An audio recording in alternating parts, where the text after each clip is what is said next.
You saw it, didn't you? As she muttered this to me, I awkwardly but honestly nodded.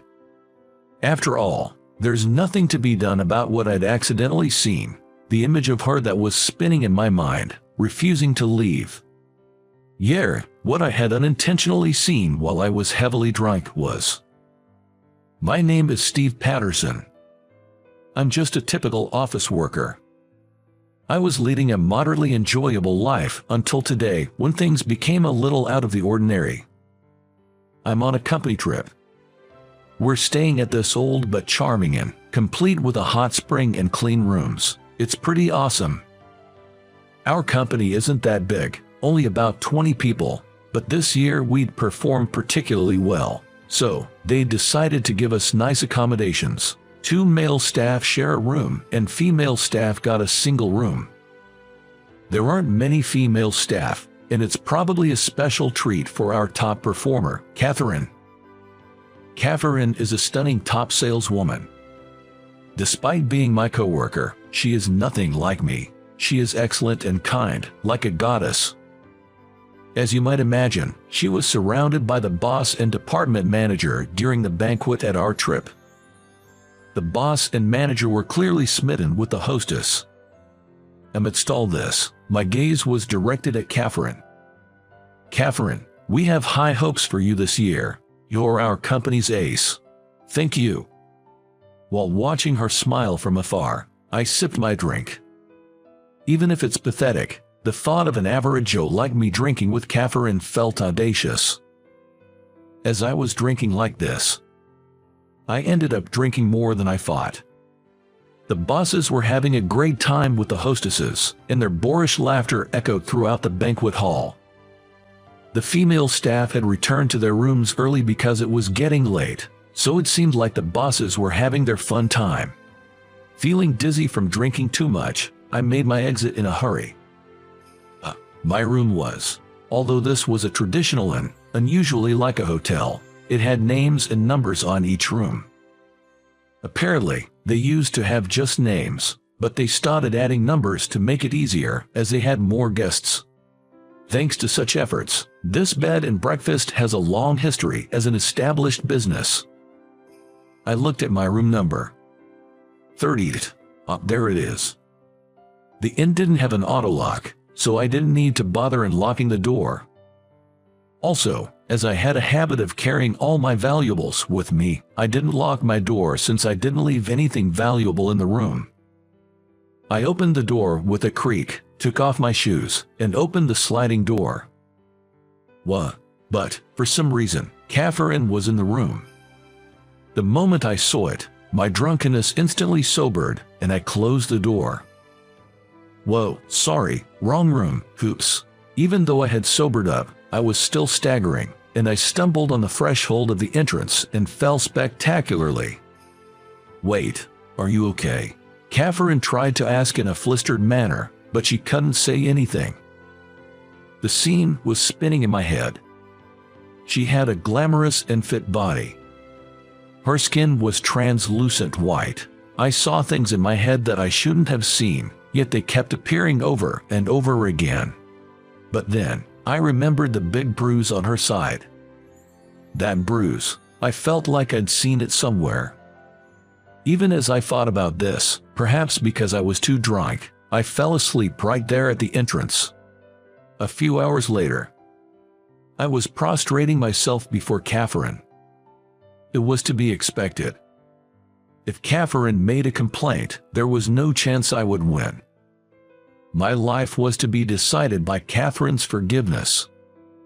Although Catherine looked displeased, she said, "You were really drunk, so I'll forgive you this time, but don't drink that much anymore." I'm sorry. Actually, it was quite embarrassing, but Catherine had put me to bed in her room after I fell asleep on the spot. I have shown her a pathetic sight, and my pride was completely crushed.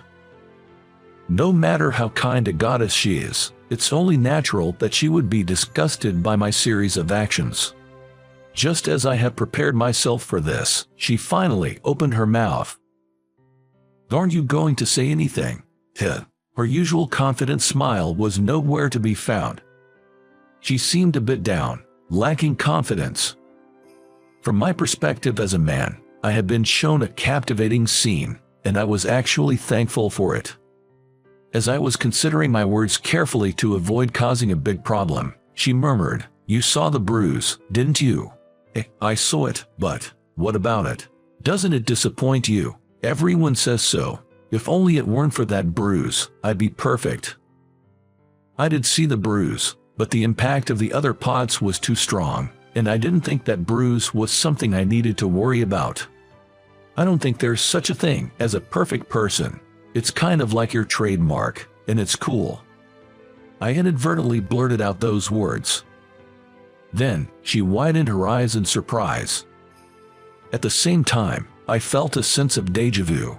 Had I said this line somewhere before? "You're really different, Steve. You're the second person to say that to me." "Oh, was it your boyfriend? Isn't it well known in the office that I'm single? Are you being sarcastic? I was told that by a classmate in elementary school. Well, I've transferred to another school due to my parents' circumstances, so I haven't seen him in a while." Upon hearing her say this, I exclaimed, "Ah, it's a distant memory, but there was a girl with a bruise in my class. I think it was around the 2nd grade.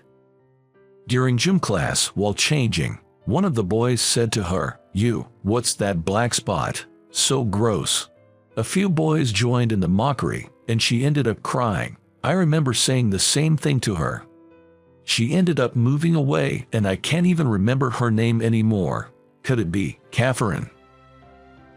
Wasn't your elementary school before you moved? Maplewood Elementary." Yes, but how do you know that, Steve?" "Yeah, I just remembered that there was a girl in my class who had a birthmark like yours. You moved away before we went to the 4th grade, right?" "Yes, that's right. Wait, Steve, were you the boy from back then?" It turns out, Catherine and I had attended the same elementary school. Catherine's parents divorced at the time, and she moved with her mother, changing her last name to her current one. I never thought I'd reunite with her as a coworker at the same company. But you remembered me after seeing me undressed. That's kind of awkward. I'm sorry about that." "It's fine, but we should probably head back to our rooms. It's late." I was feeling better, so I apologized to Catherine once more before heading back to my room. A month later, Catherine and I had gone close enough to have tea together occasionally. That's because Catherine had become a little comfortable with me, as I didn't get disappointed seeing her birthmark. We'd have tea, and sometimes even a drink or two. When we did, it was almost always time for Catherine's ranting session. "Why does nobody value you? Because I'm just not that good." "What are you talking about? You quietly handle administrative tasks and help others without anyone noticing. You need to assert yourself more."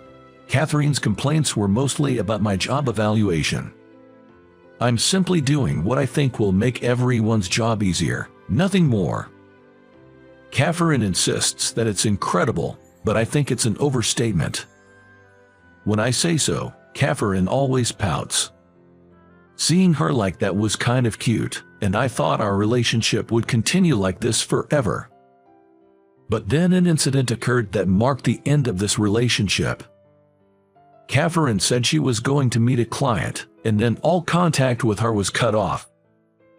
Our company deals with dyeing, and Catherine was supposed to be visiting a factory in the countryside today, but she hasn't returned to the office for hours. No one can get in touch with Catherine, and the factory says she came for a visit and then left. Even when the work hours ended, Catherine hadn't come back, and her mother, who is her emergency contact, also didn't know where she was. I was supposed to be done for the day, but it was hard to believe that the Catherine would go somewhere without reporting to the office.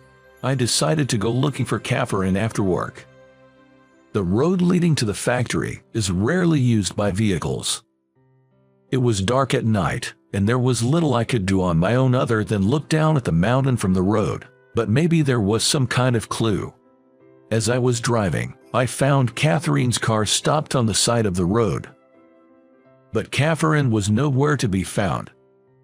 The driver's seat door was open and the keys were still in the ignition. "Catherine, where are you?" It was when I shouted. "Steve, is that you?" A frail voice could be heard from the other side of the guardrail, meaning it was from the woods. Beyond the guardrail, there wasn't a paved slope, and at the bottom of it was where I found Catherine. Her clothes were tattered as if she had fallen down. She was weakly raising her hand in distress. I immediately contacted the paramedics, and Catherine was rescued. During her fall, she twisted her ankle and had some minor scrapes, but thankfully, her life was not in danger. She mentioned that her car had broken down on her way back from the client's place. While checking out the issue, she lost her balance due to her high heels and fell through a gap in the guardrail. Catherine wondered, "Why were you there, Steve?" "I'm glad you were, but it's strange." So, I told her, "I thought something might have happened. I was looking for you because I knew you weren't the type to skip work without telling anyone." Hearing this, she blushed and smiled. "How about going to the aquarium next time, as a thank you?" This was clearly an invitation for a date. It was different from the usual casual suggestion for drinks. This had me puzzled, but I declined her offer. "Let's go when you're fully recovered. You've twisted your ankle after all. We should start with somewhere closer. I'd like to be the one to ask you out to the aquarium." Upon hearing this, Catherine seemed pleased. There was a reason why I declined. I had planned to ask her out to the aquarium myself and confess my feelings to her. A man should make the first move. Well, that's just my pride talking. But, in the end, I wasn't able to ask her to go to the aquarium. The reason being, a week after Catherine's accident, we were informed that our company was to be merged. It was so sudden and surprising. But given the shaky performance of the company, I could understand if the boss was doing this to protect our livelihoods. We had good performance this year, but we had been struggling for the past few years. The grand company trip we had, that was the last of it. That's why it was so luxurious. So, it was inevitable for the company to merge. But the problem was with the company we were merging with. It was a major fashion company, and we were to be assigned to its newly established dyeing department. And the boss of that company was Catherine's mother. After her divorce, she had started a small company and had built it up to its current size. When I went missing, the boss contacted my mom, right? When he called her again saying I was found, she started looking into the company. Catherine's mother had always let her live her life the way she wanted, never interfering in her work, but she had gotten worried that the company environment might not be good, given her daughter's predicament. Upon investigating, she fell in love with our dyeing work. The boss talks swiftly concluded given the dismal business performance of our company. The paperwork is still in process, but it seems to be ongoing. A company transfer. I was thinking about this nonchalantly when suddenly the boss tapped me on the shoulder. "Steve, can I talk to you for a moment?" The boss was looking at me seriously. Could it be that he's going to say, "I'm sorry, but you're fired"? The pressure from the boss was intense. Yes. The truth is, you're the only one being transferred to a different department." "What?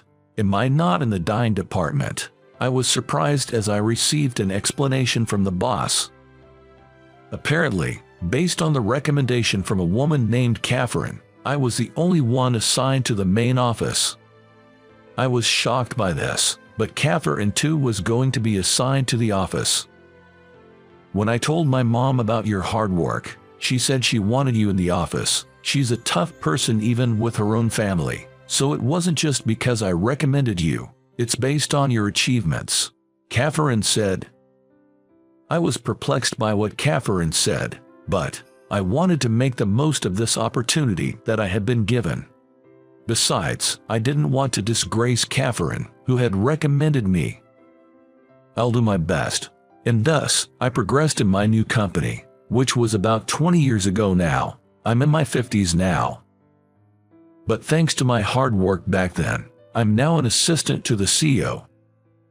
The company has grown significantly under a new CEO, but the new boss keeps me busy. At work and even at home. Steve, where's the wine? Come on, Catherine, you're drinking too much. I scold my wife, Catherine, who has finished a whole bottle of wine at home. Since joining the office, we work together more, and although I originally intended to confess my feelings at the aquarium, Catherine confessed to me first. And so, we started dating, and then got married. We've been blessed with children, and we're leading a successful life together. Catherine took over the company, and I'm supporting her, but no matter how many years pass, Catherine keeps leading me. I find it absolutely endearing. Why not? It's our home, so it's okay to get drunk. You'll catch a cold if you sleep on the floor again. I don't need to hear that from you. I was at a loss for words. We've been together for 20 years, but she never fails to make fun of me. But I'm not upset. After all, if it weren't for that incident, I wouldn't have been able to spend time with her like this. All right, if you get too drunk, I'm sleeping on the couch. I don't want to sleep alone, so I'll stop drinking. Catherine says, smiling. I want to stay together until our smiles become all wrinkled. Thinking so, we enjoy our evening drinks in moderation, as always.